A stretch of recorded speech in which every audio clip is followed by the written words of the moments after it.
Spider-Man, Spider-Man does whatever a spider can.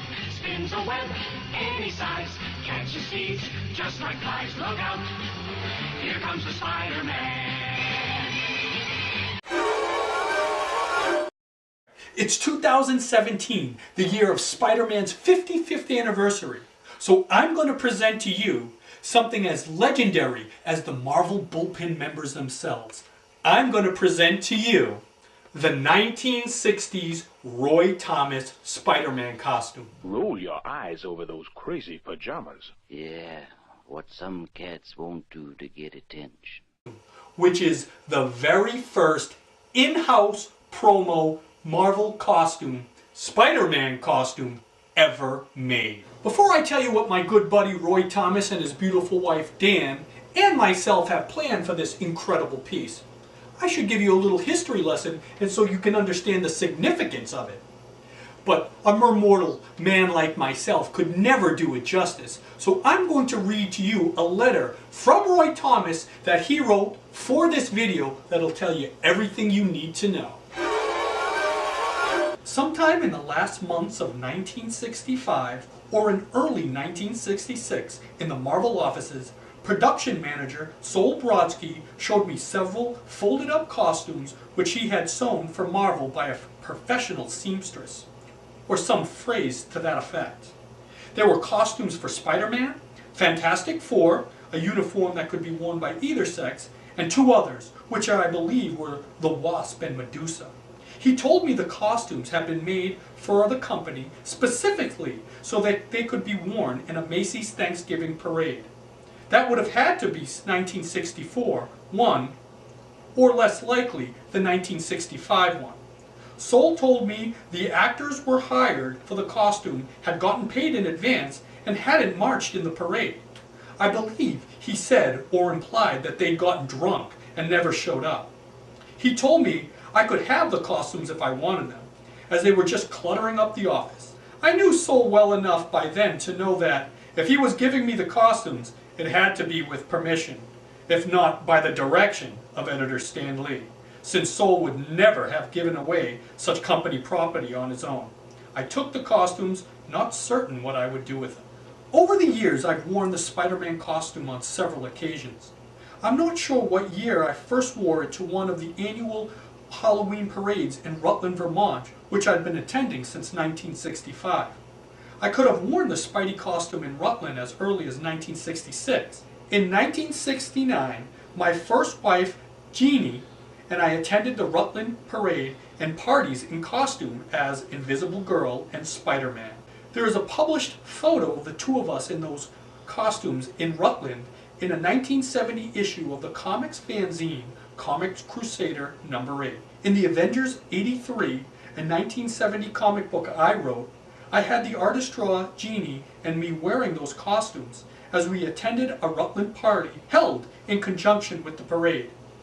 Though the story supposedly took place in 1970, it surely reflects events of the previous years. I wore it for a photo that was made a part of a page in Not Brand Ich #11, which went on sale in autumn of 1968. But the resolution of the photo wasn't very good, so it was reprinted in Not Brand Ich #13 4 months later with better quality. In the 1969 Fantastic Four annual, which came out in the summer of that year, I donned the Spidey costume again and posed for a photo in Stan Lee's office with Stan and artist John Romita and Marie Severin. The photo had been reprinted numerous times since, included in Marvel's self-published fanzine Foom #16 in 1976. On the evening of January 5th, 1972, I wore the costume for a short time in the legendary Stan Lee Marvel Carnegie Hall show, running up and down the aisle, and probably on stage. It's unfortunate that the promoter did not allow photos to be taken at the event. Probably the last time I wore it was when my future wife Dan and I went as Invisible Girl and Spider-Man to some Halloween event in the Los Angeles area, and a photo of us in the costume exists. This was probably in the late 1970s. From the day I was handed the Spider-Man costume by Sol Brodsky in 1965 or 1966 until January 2017, it has never been out of my possession. It has never been loaned to or worn by anyone else.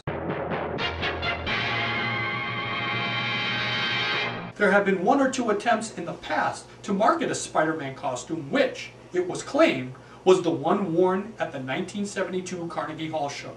However, those claims were erroneous, as I still have that costume in my possession and never relinquished it at any time.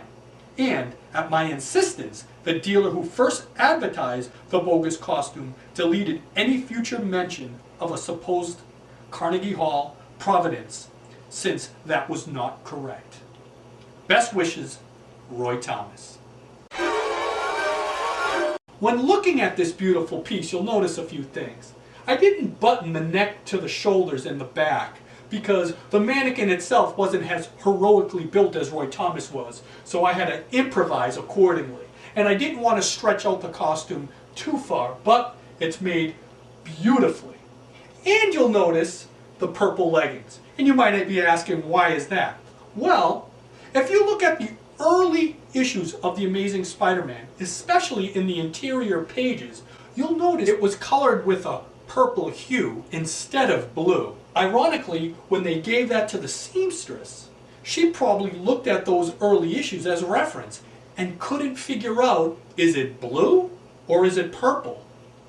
And she improvised accordingly. So what you see is purple leggings with the blue torso. But if you ask me, that just adds to the uniqueness of this piece. And it shows the innocence of the early days of Marvel Comics. Now, what are our plans for showing you this costume and making this video? Well, the Thomases and I want to celebrate Spider-Man's 55th anniversary by auctioning off the most rarest and most valuable piece of Marvel memorabilia there is. So if you're an auction house that wants to get in on the action, you can contact me here at johnstretch@live.com and we'll talk business. But before we do, look for it at certain Comic-Cons near you because I'm bringing this bad boy around so comic fans of all ages can see a piece of true Marvel history.